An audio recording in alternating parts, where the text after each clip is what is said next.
Our top stories tonight: Aaron Rodgers has taken a pay cut. Whoever thought Aaron Rodgers was a generous person willing to help his team?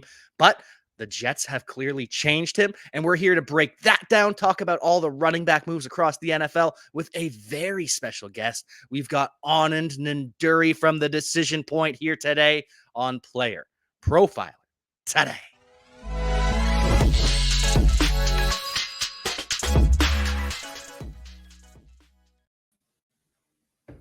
What is going on, my friend Anand? Happy to have you on the show for the first time ever. I can't believe this is the first time we've had. Feels wrong, right? It does.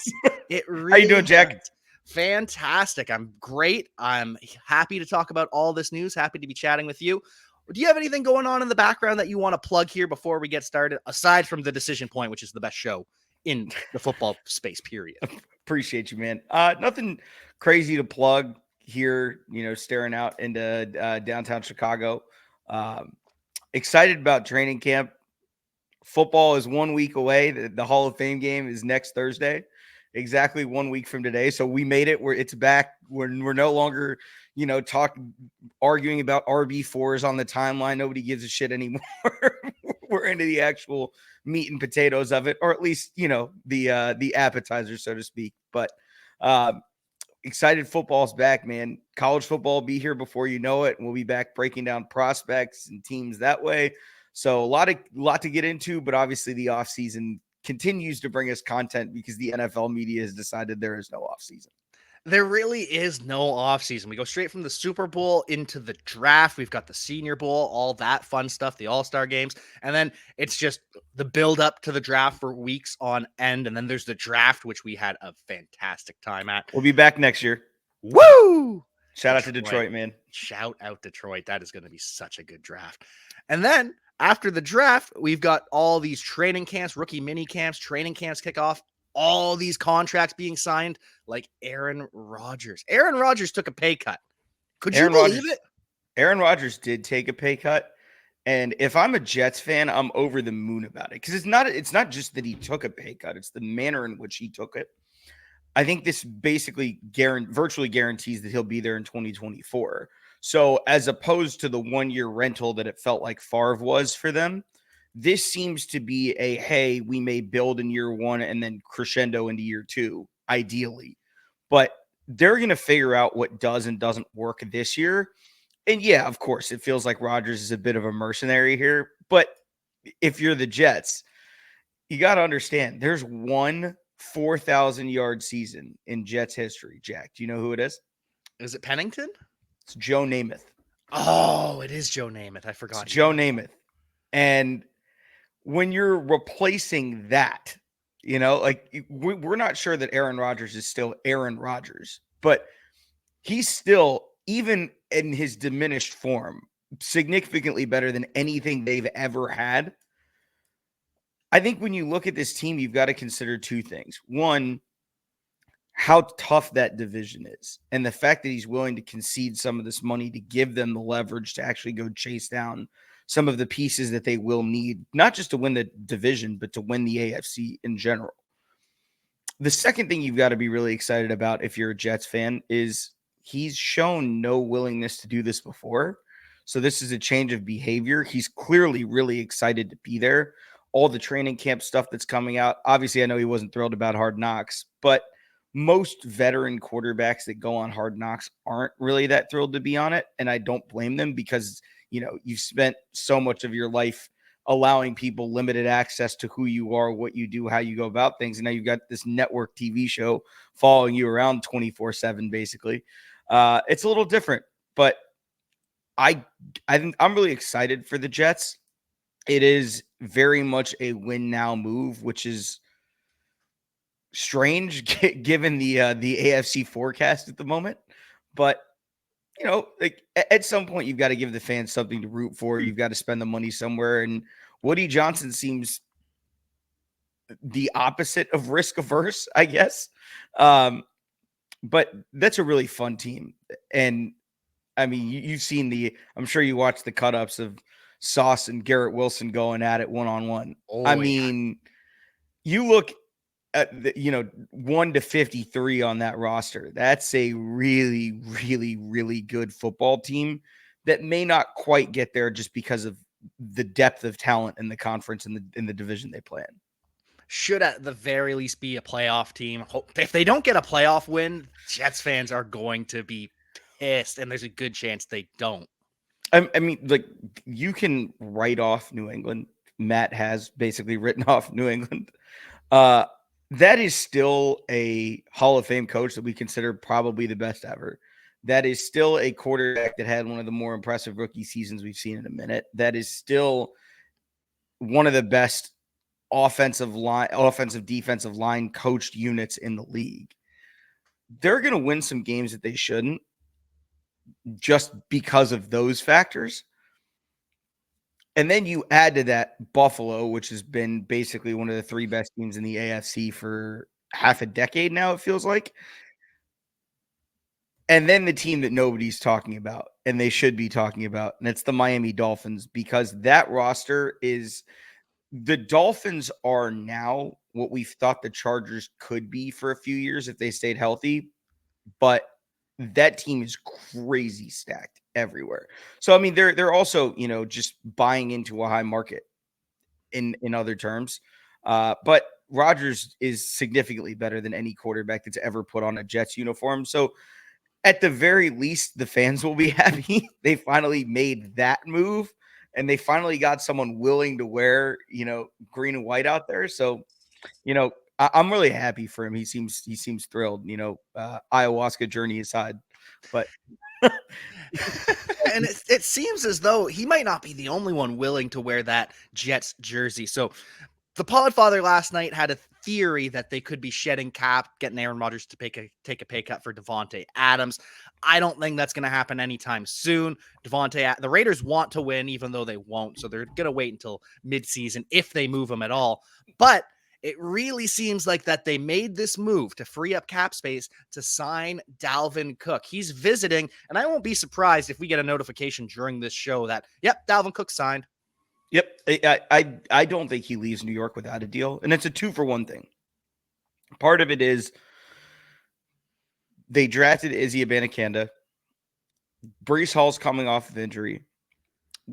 Dalvin in that backfield provides a role that they just don't have, which is basically you are our do-it-all back behind our do-it-all back. So he's not going to operate as a satellite back. He's still remarkably productive. Yes, I know he's getting older. He's not asking for $40 million a year. You're not signing him for remarkable money or anything. But the added plus is you keep him away from Miami. And I think that's going to, to a degree, I think that's going to motivate them to get a deal done quickly and concede some things they otherwise wouldn't, because those are really the 2 teams that we've heard that he's interested in, is the Jets and the Dolphins. And you know, if he walks out of your building, he's walking into theirs more than likely. So, yeah, you know, if he leaves, he's taking that contract verbatim and saying, "Here you go, Miami, sign me to this." Yeah, and I just don't see that happening. I think he's going to be a Jet, which is strange because we've seen a lot. Like, it's kind of like the Titans and wide receivers. We've seen guys like weirdly end their career with the Jets with some degree of success, whether it's LeVeon Bell, you go back to LaDainian Tomlinson, or, you know, you're kind of in that weird, like, once you wear this jersey, your career is winding down at this position. And I think for the running backs, it's been the Jets, and for the wide receivers, it's been the Titans. But look, he's still got juice, man. We're not talking about a guy that's completely this is not Todd Gurley's knee situation. This isn't Ezekiel Elliott. What can he give me on 120 carries a year? Dalvin is capable still of handling a full workload. You just ideally not like to give it to him at his age. And that's the nice thing with Dalvin Cook is you can give him 60% of the opportunities in week 1 when Breece Hall's still recovering, week 2, week 3, week 4, and then you transition away from that. You go back to Breece Hall as he gets healthy. And that way you have a bell cow back if you want for the entire season, or you can rotate them, mix and match. Different guys can do all sorts of different things. Before we get more into this running back conversation, though, we do have a word from the Podfather.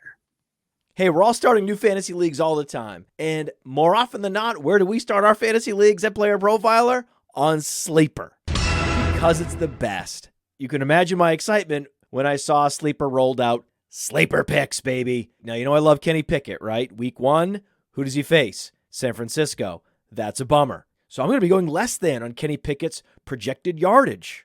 And on whichever quarterback is starting for San Francisco in week 1. Probably not Trey Lance.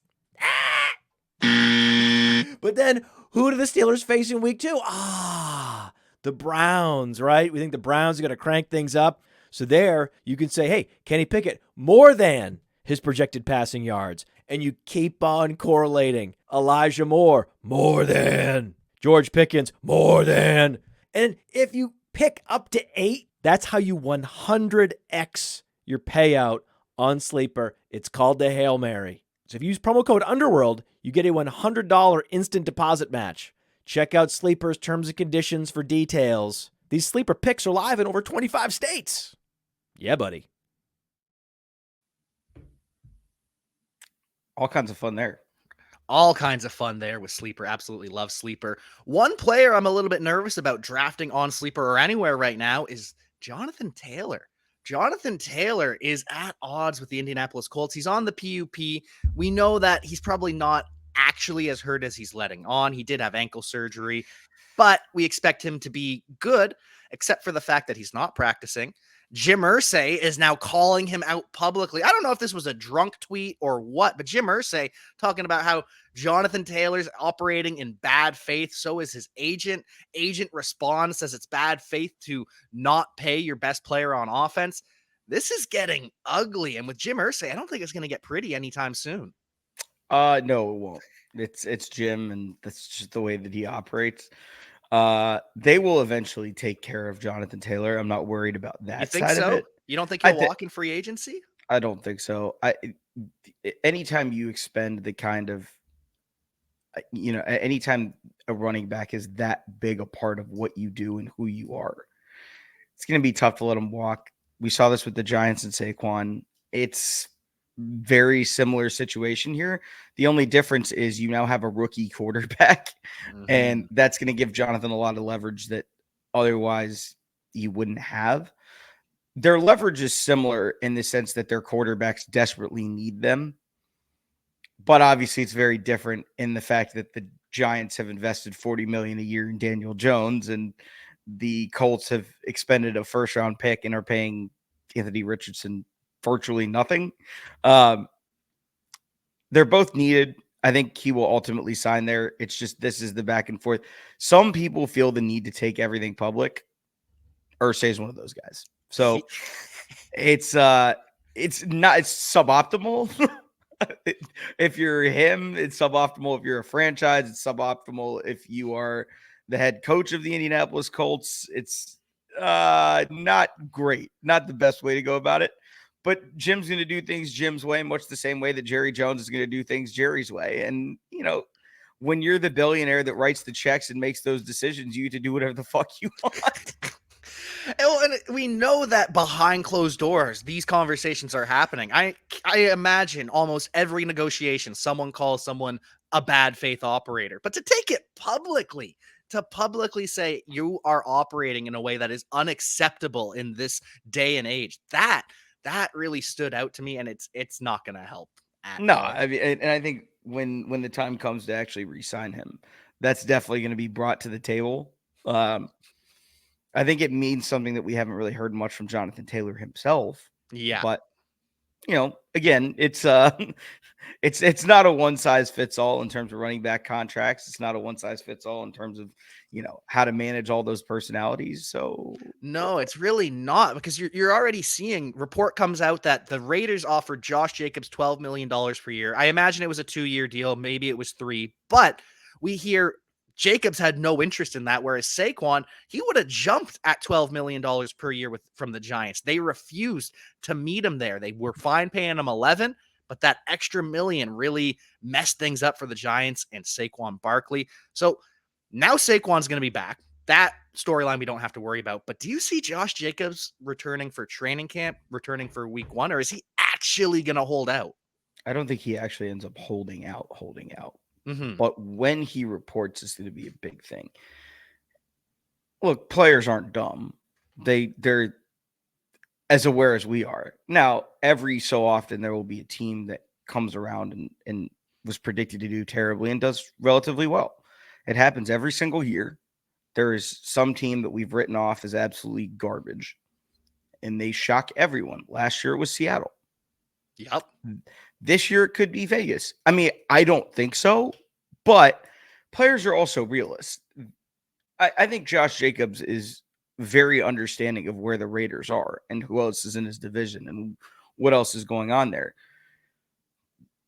They're all in a hand they can't be all in on, which is hilarious given that they're in Vegas. Like they pushed all their chips in 2 years ago, a year ago. And it makes me laugh. Like, what if you're a Las Vegas Raider right now, what do you have faith in? It's not the Devontae head Adams. coach. Yeah, it's Devontae and it's Max Crosby. That's about it. Like It's so this bad. It's just a sad situation to see that franchise in, because we've seen what the good looked like. Last year, they randomly benched Derek Carr for Jarrett Stidham. I know that we've all collectively agreed that we'll forget about that. What the fuck was the point? They didn't even bring him back. He's in Denver now. Like, that's the kind of thing where you sit there and you're like, okay, is it just disastrously bad?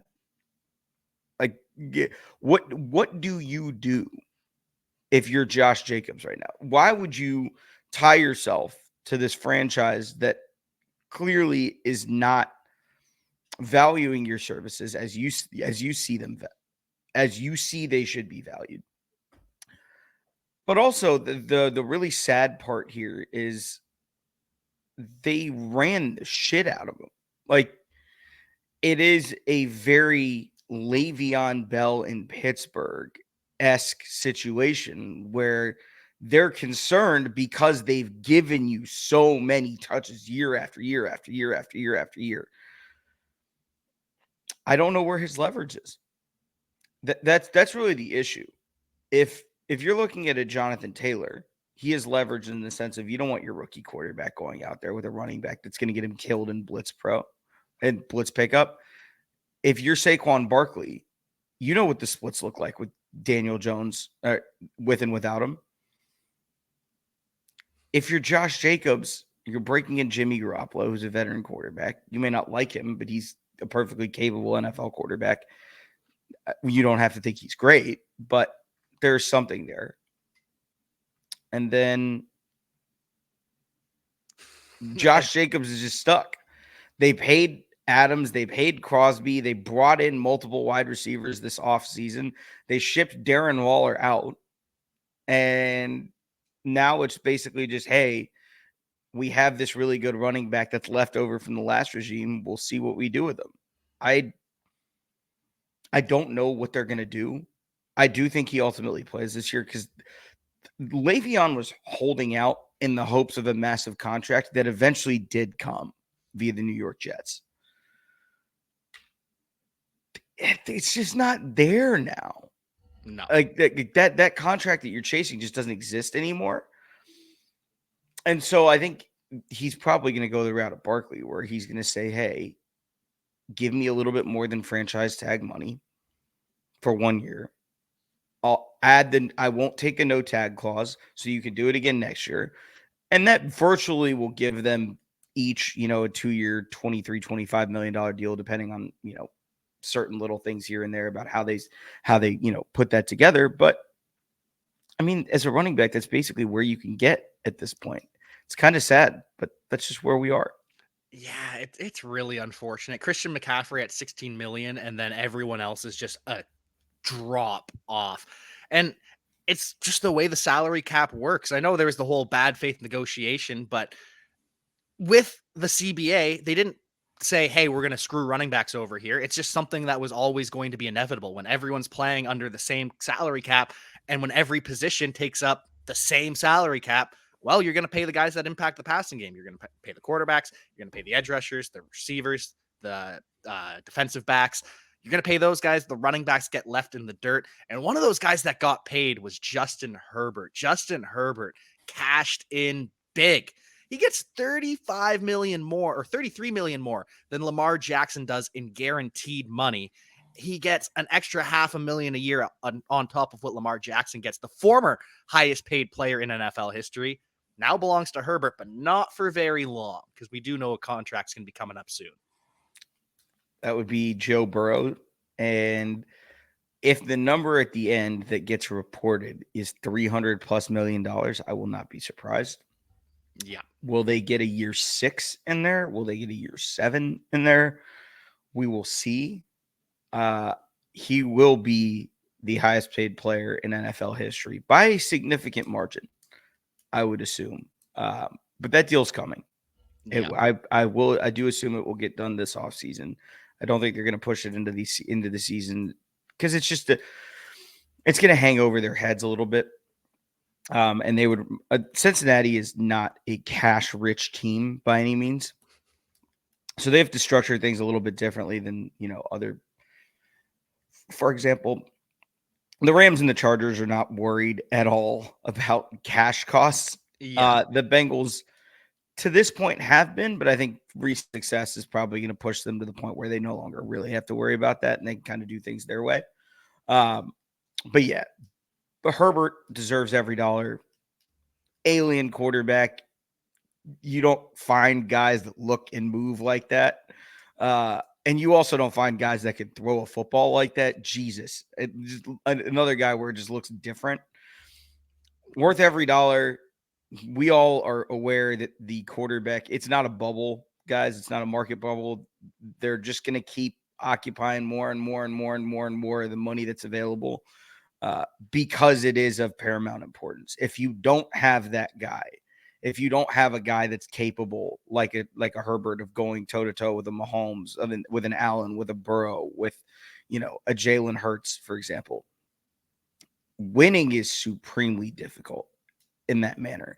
And just to highlight how difficult it is, you're watching San Fran try to do it. And whatever your opinions of Brock Purdy are, he's not those guys, at least not yet. And even with a roster that we think is on par or better than some of those quarterbacks roster, if you were just go guy for guy, San Fran's arguably the best roster in the league. Yeah. You watched what happened. Yes, he was only out there for a little bit, but you watched what happened when you run into the Eagles that are capable of basically doing whatever they want to on offense. You watch what happens when you have a guy who's pretty good versus one of those. And when you have one of those, you have to pay one of those, which is why the biggest hack in the league, as we've all, talked about ad nauseum, is having one of those guys on a rookie deal. That's why the Colts drafted Anthony Richardson. They're hoping that he can be that. Now, the Chargers didn't win on Herbert's rookie deal like they probably should have. But, there's time.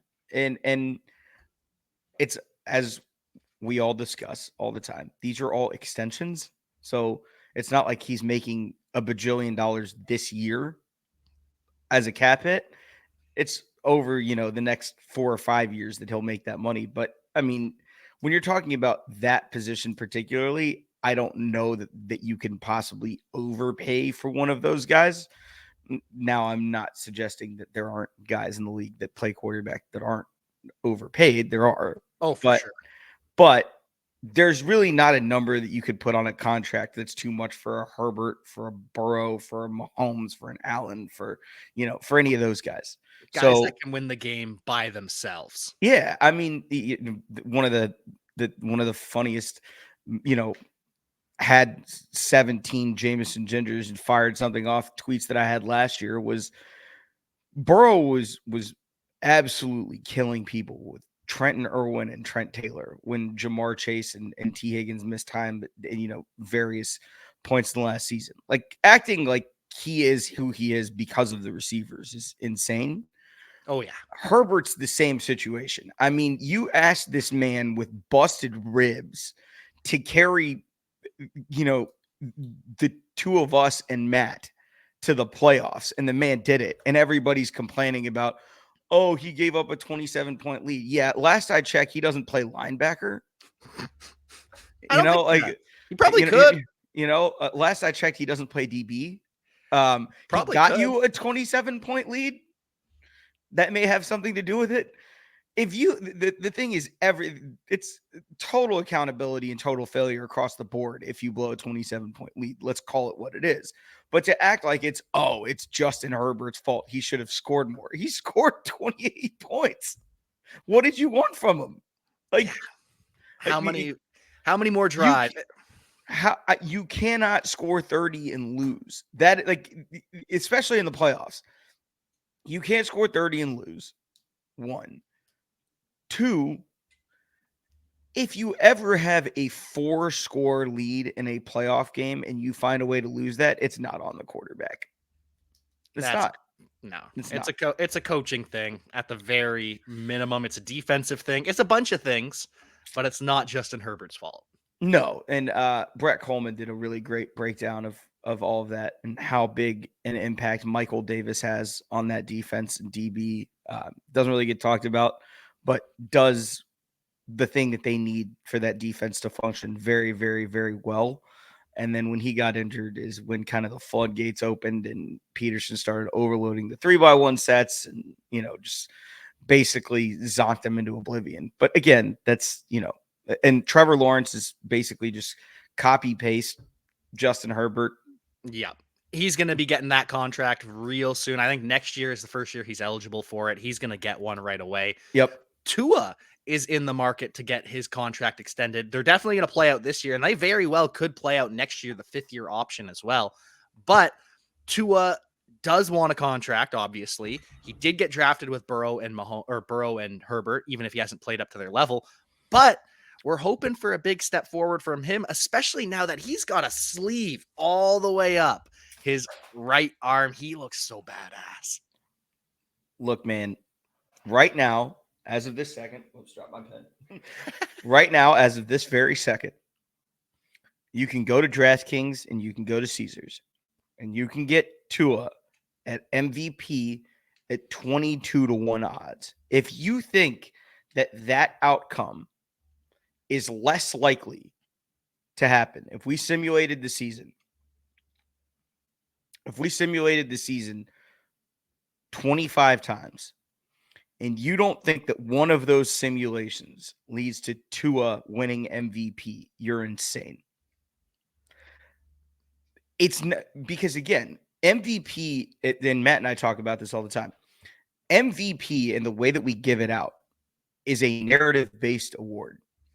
They're not going to give it to Mahomes again. They don't want to give it to Mahomes again. They're looking for a reason for it to be an Allen, for it to be a Burrow, for it to be a Jalen, for it to be literally anyone else, because they don't like handing out MVP to the best player in the league every single year. Because for years it would have been Brady, or it would have been Manning, or it would have been, it would be Mahomes every year. I'm personally of the mindset that we rename the award Player of the Year instead of MVP, because that's how we give it out. It's not given to the most valuable player. It's given to the Player of the Year. But if you don't think that there is a world where Tua wins MVP, you're not paying attention to what they've surrounded him with. He's the same player that he was at Alabama. Everyone wants to forget. He was what we thought Bryce Young was. He's what we thought, the year before everyone wants to go rewrite history, and we do this all the time. I'm guilty of it too. If he could have come out the year before he came out and never gotten injured, he was the number 1 pick that year. Yep. Already. Burrow has his magical run. He gets taken number 1 overall. That happened because Tua got hurt. There were still people pre-injury that would have taken Tua over Burrow. That's the kind of prospect that we're still talking about. It's not like he's this, rudderless 3rd round, Kirk Cousins type clone. There's a lot of juice that he's got. We just haven't seen it yet at the NFL level. Part of it is injury. Part of it is, coaching staff related before McDaniel got there. We're talking about a guy that had that profile of talent. He didn't lose talent suddenly. It's not like he forgot how to throw a football. The medical staff took some liberties with him that they should not have last year. I think that's well documented. We don't need to go into that. But if he's healthy, that number is just wrong. It's just wrong. There's no reason that Tua should be 22-1 to win MVP in a season that Miami has the best corner duo in the league, some of the best safety play in the league, 3 really good linebackers. Go look at their edge rushers. Have fun with that. If you haven't paid attention to what they've done, go look at Miami's edge rushers. They added Bradley Chubb, by the way. Nobody remembers that, but they added Bradley Chubb, by the way. The O-line is good. You know what Waddle and Tyreek did, finishing his top 10 receivers as a duo with Tua missing, significant portions of time. You've seen what McDaniel's done in the run game with whoever you want to put back there. Hell, maybe we'll give Jack 15 carries this year and see how he does. I don't understand why, and I get the division. I do. I understand Buffalo's really good. I understand the Jets have reloaded a lot of pieces, and I understand the conference.